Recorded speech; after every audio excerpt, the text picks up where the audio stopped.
So how do Sony's two newest flagships compare? I'm Taylor Martin, this is Pocket Now, and this is the Sony Xperia Z versus the Sony Xperia ZL. Sony announced both the Xperia Z and the Xperia ZL at CES in January. Both feature a closely matched set of specifications that put them among the top contenders in the mobile market. And both are built on the same principle: experience the best of Sony in a smartphone. The most notable differences between the Xperia Z and the ZL are in their design. Xperia Z is a taller, narrower device sandwiched between two slabs of scratch-resistant glass. Its design is much more industrial and machined. Its edges are hard and corners are sharp. Xperia ZL is shorter and more compact, yet thicker. It also features a more ergonomic design. The power button is still in the middle of the right edge, but the volume rocker is at the top, a much more convenient location for one-handed use. It also sports a physical shutter button, while its next of kin does not. The faces of the two devices look quite similar, but under close inspection there are some minor differences. The Xperia Z features a tiny LED notification light in the top left corner. The Xperia ZL, on the other hand, has its notification LED at the bottom of the face. The front-facing camera on the Xperia Z is also at the top, in the upper left corner, while the Xperia ZL's front-facing shooter is on the bottom right corner. Where the ZL truly differs from the Z is in its industry-leading screen-to-bezel ratio. There's very little wasted space on the face of the device. Around back, the Xperia ZL features a door where you can access the microSD card slot, micro SIM tray, and a hard reset button.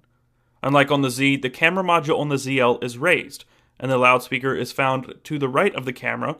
On the Z, the speaker is found on the right edge at the bottom, and it's easily covered up. That's not a good thing. Although the two devices are very similar, they feel quite different. Despite the fact that the plastic doesn't feel as substantial as the glass panel on the back of the Z, the Xperia ZL fits more nicely in the hand. The slightly curved back and soft touch finish on the Xperia ZL lends a better grip to the user and gives the illusion that the phone is smaller than it truly is, making the 5-inch display feel more manageable. The Xperia ZL, on the other hand, has a completely flat back. These hard edges make it feel larger than it actually is. The biggest difference, in terms of hardware, is water and dust proofing. The Xperia Z comes with an IP55 and IP57 dust and waterproofing ratings, meaning it can withstand some abuse from the elements. It's watertight for up to 30 minutes at roughly a depth of 1 meter. There is a caveat though. All the ports are covered with watertight seals. The Xperia ZL, on the other hand, is not waterproof, so it's best to try to keep that one dry. Under the hood, differences are few and far between. They both sport the same 5-inch 1080p TFT reality display with Mobile Bravia Engine 2. They both have a 1.5 GHz quad-core Snapdragon S4 Pro chipset, 2 GB of RAM, and 16 GB of built-in storage. They also both feature the same 13-megapixel camera, shipped with Android 4.1 beneath Sony's proprietary interface and the usual list of connectivity: NFC, Bluetooth 4.0, and Wi-Fi BGN. The Xperia Z is listed as supporting only up to 32 GB of expandable storage, while the ZL is listed as supporting up to 64 GB. Both equip HSPA Plus and LTE connectivity, but support for specific bands varies by market and model. The ZL also gains an IR blaster, so the phone can be used as a universal remote for your home entertainment systems.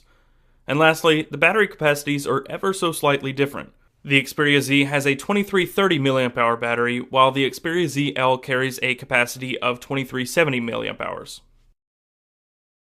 When it comes to software, both the Xperia Z and ZL come equipped with Android 4.1 out of the box, and both are expected to receive updates to 4.2 in the not-too-distant future. The software on both devices is virtually identical. They come with the same applications pre-installed, all the same wallpapers, icons, and themes. But only after casually cruising through the settings application did we notice one small difference. The white balance calibration tool is present under the display settings on the Xperia ZL, while it's entirely absent on the Xperia Z.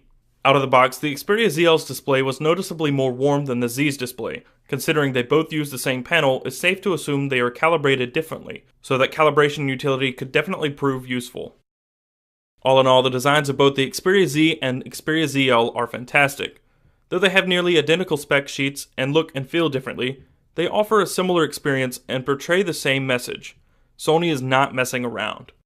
Both are possibly the best work we've ever seen from Sony from a manufacturing standpoint, and this appears to be what could be the turning of a new leaf for Sony in mobile. So that's all for our comparison of the Xperia Z and the Xperia ZL. Be sure to like the video if you found it helpful and subscribe to the channel for future content. I'm Taylor Martin, and I will see you next time.